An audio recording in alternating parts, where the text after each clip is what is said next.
Hi, Hunter. Thank you so much for having me. I am thrilled to be here. I am thrilled to have you here. What's going on? Where are you calling in from today? Yeah, I am based in Chicago. So we are experiencing the turn of weather. So it's finally fall here. But besides that, just excited to be here to talk all things DIB and AI. I love it. I'm in New York, so I feel you. Got that East Coast Mhm. fall vibes. I put on a sweater mid talk today. I was like, ooh, getting chilly. You got to put it on. Yeah, yeah. Pull out the pumpkin spice lattes. We're ready. Uh-oh. Are you a pumpkin spice gal? You're a pumpkin spice Yeah, person? I am. Okay. Proud pumpkin spice representation for pumpkin spice as That's right. well. The That's right. underrepresented spice girl, can I say, as well. I like what you did there. So, Jill, tell me a little bit about you, your journey in this space. I know you were involved in DE&I before AI, so I know that it's taken you on the journey and you are so on top of what's going on. So, tell me how you got to this space as it's continuing to evolve. Yeah, absolutely. So just a little bit about me. I have spent about 18 years in the DEI space. So I was in DEI before DEI was called DEI. It was just HR programming. So very much before, the pre-George Floyd era. And I've seen DEI truly evolve to a discipline, understanding and now recognizing that acceptance of the whole human is a must if we're going to unpack not only a sense of belonging, but benefit from the innovation and productivity that drive the business outcomes that we're hoping that our workforce will. So I love it and I love being a part of this. But as we think about technology, I'm an Xer, so I've been on a ride of seeing how technology has evolved, especially in the HR and DI space. But I also work for a tech company, right? So AI is naturally built into our platform, so it's natural to how we think and how we build our end product for our users. And I said to myself, wait a minute. Some of these same principles around how do we use data and algorithms to get to outputs quicker transfer over to the HR and discipline area. So I've been on a quest ever since that to learn everything I can about AI. I've been lucky enough to join as a board advisor to an AI company called Included, where we're partnering to develop those algorithms and use AI to really change the landscape of DEI and quite frankly to accelerate the adoption across the organization. I love that. And I want to give a shout out to what you said earlier, DEI as a discipline. I love that. Yes, yes, yes. So we're going to talk about how to adapt it, what you're adopt it rather, how to adopt AI and what you're doing. So let's get right into it. Love to. Let's go. So, how can organizations ensure that AI driven recruitment tools promote diversity rather than reinforce biases? Yeah, this question particularly is close to my heart because in a previous role, I led diversity recruiting for a Fortune 500 company, gaining firsthand experience with how AI is applied in practice. And what Mm. we've seen is over the past 7 years, AI has been increasingly used to automate things like talent marketing, streamlining the sourcing of applicants with a single click, and quickly surfacing candidates who meet job requirements to recruiters. But we've also seen it used for conducting video screenings and administering candidate assessments. Now, it's important to kind of set the stage that the primary goal for recruiting teams is to scale recruitment efforts to improve efficiency, ultimately reducing time to fill. However, understanding that AI has evolved, we understand that there are benefits, but yes, we have also uncovered biases within the recruiting process. So, to ensure AI driven recruitment tools promote fairness, I would say there are three things that teams and leaders should really think about. The first is use diverse and representative training data, right? It's that garbage in, garbage out type of concept. One of the most important factors is ensuring that data used to train the AI model does represent the demographics of your workforce or the workforce that you're aspiring to build. If historical data is biased, well, it's going to favor certain candidates and attributes such as gender, ethnicity, previous work history, education, you name it, and it'll just replicate those biases, right? So we have to be very diligent about the starting data source and ensuring it is as diverse as possible so it has a strong foundation to build the algorithm on top of. The second thing is if you find that there's bias in the data, let's adjust it, right? Let's adjust the algorithm. You can adjust the weight of the algorithm to certain criteria or shifting the focus on things like inclusive metrics. So, for example, you can train it to consider a wider range of experiences and like removing degree requirements, right, as a must. AI can be steered to select more candidates that now meet that new criteria that you set. Um, One of the examples, Hunter, that I've seen of this is, training AI to understand that employment gaps doesn't necessarily indicate instability or inactivity. It may simply mean that a caregiver took time off to care for family, and now they're reentering, the workforce. And the last thing that I'll say about this is human oversight and decision making is so critical, Hunter. While AI, can assess the recruitment process, it is so critical to maintain people as a part of this process. Recruiters and hiring managers should review AI recommendations to ensure they align with their diversity objectives and are free from bias as possible. You can take it one step further, right? I've seen where they've brought in stakeholder groups to assist in reviewing some of the key decisions that the bias is presenting. So that's, scanning job descriptions and having your ERGs, right? Take a look to see if there is some equity, or, bringing in hiring managers that are really great at creating diversity slates to really look at how some of the outputs are showing up in the recruiting tools. So those are three things that I would certainly keep in mind. Yeah, those are extremely important. And to touch on some of there's a lot in there, right? There's a lot Yeah. back there. We could have 30 plus minutes on just those topics alone, but unfortunately we don't. But the concept of garbage in, garbage out, right? And talking about having diverse data sets. How can folks, companies, startups, where do they get diverse data sets? How do you source something like that ethically and make sure that it's actually accurate? Yeah, well, like I mentioned, sometimes we kind of start with biased data just because it's reflective of Mm-hmm. maybe historically what we've done. And Yeah. that's when you need to take a step further and say, okay, we have this data set, but now let's change the parameters of how they're going to take it in, consume it, and make the decision, right? So Yeah. I think that's one of the first places where you start to kind of control your destiny, right? And then from Mm, there, the algorithm, along with your recruiting process, because the process also has to be equitable to support, right? The technology, the platforms, and all the rest of that. You will then build up your diverse candidate pool, and then it'll allow the algorithms to grow from there. yeah, right. It's that positive feedback loop. Correct. Yeah. Correct. So, what are some potential blind spots in AI tech that could unintentionally hinder some DE and IB efforts? Yeah. Well, I think again, and I'm going to sound like a broken record because this is so important, but Records were analog, right? That's not digital. I just love that. Love that. no, Uh, I got 100 of them right there. Who am I kidding? But no, I mean, one of the biggest risks is if there isn't what we call a ethical framework in place when building AI algorithms. It means it lacks transparency, Mhm. and it's just a black box that takes in information. You're not sure how it computes it, how it makes decisions, what the inputs and outputs are, and that can make it difficult to make decisions or even audit, right? Yeah, Your data to ensure that it's fair and it's equitable. So making sure an ethical framework in place, it is so critical and important.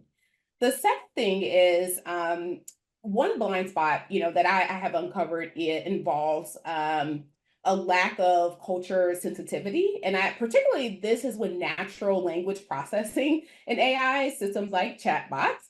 And these systems sometimes do struggle with and understand cultural nuances, slang. I love my Gen Zers, by the way. So learning a lot from them, but dialect, and all of those things can lead to misinterpretation and bias in how language is processed and understood. So that's something, I would always keep top of mind in terms of a blind spot. But Hunter, if you're open, I can share kind of an aha moment that I had a couple of years ago as we were adopting and implementing AI tools for recruitment. We started to lean into piloting candidate AI video screening technology. Hmm. And system would ask candidates, and for those who are not familiar, a couple of questions. The candidate would record their answers, and then the AI would decide based upon the answers to pass them along to the next step or send them a rejection email. Now, during the testing, I noticed that the AI was favoring candidates who made direct eye contact and had very animated mannerisms. And Hmm. as a parent with a kiddo of autism, I quickly recognized that the system wasn't accounting for neurodiversity. And I'm sure there are cultural nuances that touch that as well. So we quickly created a system to fix that and bridge it to make sure the AI algorithm wasn't really looking at eye contact and some other features in the overall score. I love that. Thank you for sharing that, because sometimes we forget that biases aren't just racial. There is the neurotypical biases of eye contact and gesticulation and all of those types of behaviors Or that is what the algorithm had been trained on, or the data set, that as we're talking about, right? Not a diverse data set. yeah, yeah, 1,000%. So, what are some oops moments where AI and DE&IB didn't align as expected, and what lessons can we learn from that? Yeah, besides, the video interviewing example, another example was when we were looking to use an AI ATS to bring in candidates from different backgrounds. We were removing degree requirements, right? Mm. So historically, all of our data really was jam-packed with certain candidates from certain universities and schools and internship experience. And we didn't recognize that because we were looking to broaden the pool, right, and allow access for folks to opt in, that we were inherently recreating the bias, right? Mhm. So some of those things that happen is when we looked at some of our data, we quickly saw that the AI favorite the candidates from the past over the newer skill sets, right, and experience. And we pushed this big not marketing, but this big initiative across the organization around like why diversity was so good for this industry, and leaders were bought in, but then they were getting candidates that repeated some of the cycles and experience, as last time. And that definitely was a oops for us. I think that was about 6 or 7 years ago. And that's when I learned before you roll out tools, piloting, practicing, checking the Mhm. algorithm, bringing people together to look at the algorithm, people who represent diverse backgrounds and experiences so that you can catch those things and make sure that the technology is doing exactly what it's intending to do. Right, getting humans in the loop in the process. It's a must. It's a must. I think, folks are nervous that, AI can take over certain aspects, but I don't see a world where AI will never require human interaction. I think it's something that will superpower us, but I don't think that it is a standalone. Yeah, it's meant to help us, not take over our jobs completely for us. It's to upskill us and skip over that repetitive, mundane stuff that is a cognitive load for me or a time suck for you. And so that frees us up to do what we're really good at and hopefully what we really enjoy doing instead. Yeah, Hunter, some of the data and just research is showing that AI is allowing knowledge workers to upskill themselves, right? So Mhm. while, AI can do some of those day-to-day tactical things, it'll frees you up to learn new things, to contribute to different type of projects and really grow at a different rate than we could have in the past. We've also seen data show us that AI tools are really supporting equity in the workplace, right? So, Mhm. talk about neurodiversity. I am someone who is neurodivergent, and some of these tools allowed me to bridge just some of those gaps so that I can move quicker and at the pace of my peers, right? So, it's definitely a beautiful thing, but we have to be responsible. Yeah, you're in good company. As someone who is ADHD and dyslexic, I can also vouch for these tools are so helpful. Thank you. Yes. Little virtual hug here, right? I'm gonna send you the hug emoji. Oh, yeah. Love it.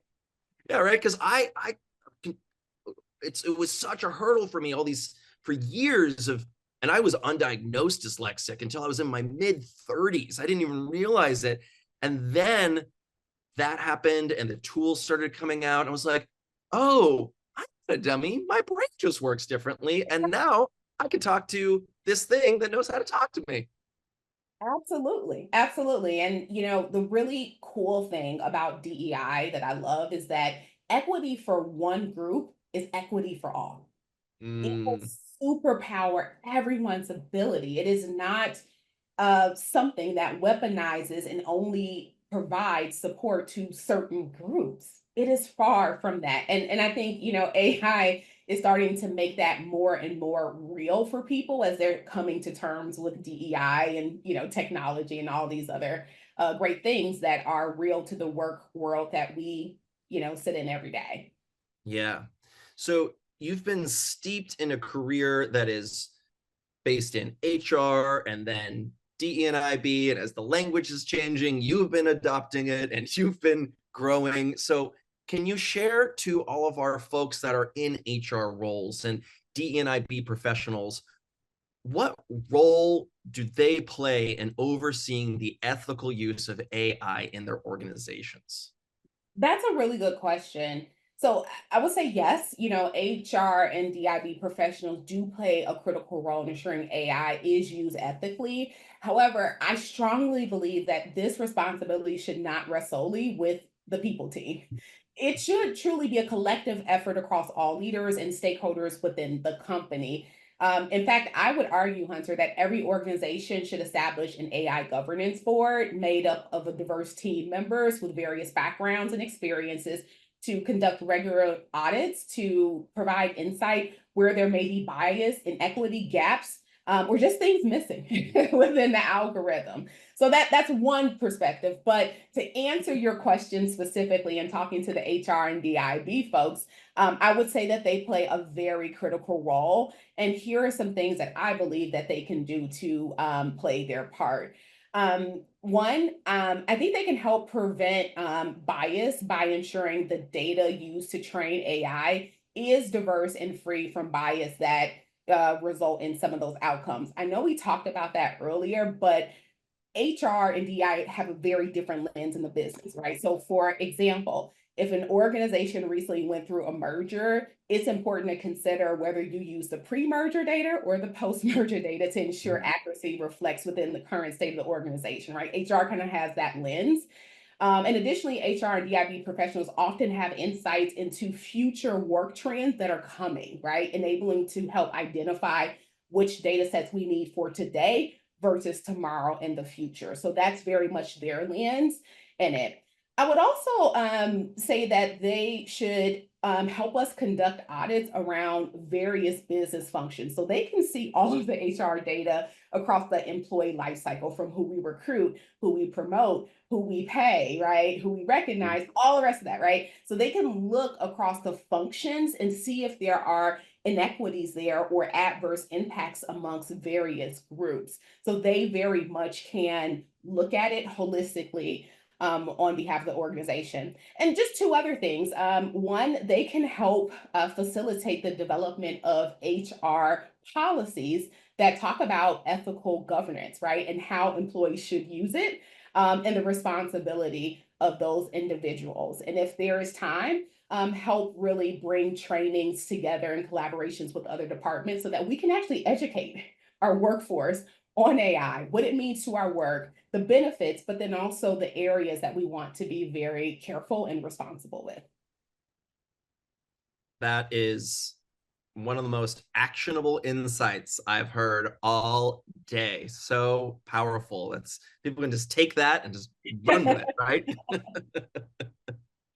So I'd love to hear a bit more about any other real world examples that you can think of where AI has either positively or maybe negatively impacted DE&IB in the workplace.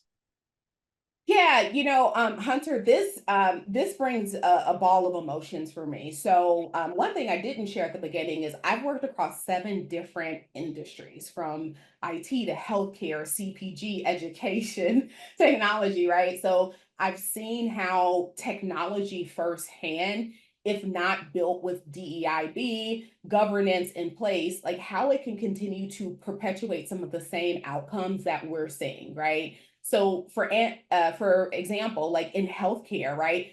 Bias and AI-driven medical tools can help lead to skewed diagnosis for treatment recommendations, and often will disproportionately affect marginalized communities, right? If you look over at education, bias in some of those AI tools not only limit the diversity within educators and administrators, but then it impacts the curriculums and support systems that students need and get to be engaged and equally, obtain education. And then, if you look at the financial world, biased algorithms used there, right? They assess credit worthiness, but they can unfairly disadvantage certain groups, right? So I just want to take this, step back and look at it holistically, because if done right, I believe that AI has the potential to be a technology that finally levels the playing field, allowing everyone the opportunity to succeed. And I don't think I would have been able to see this type of transformative opportunity in my lifetime. So,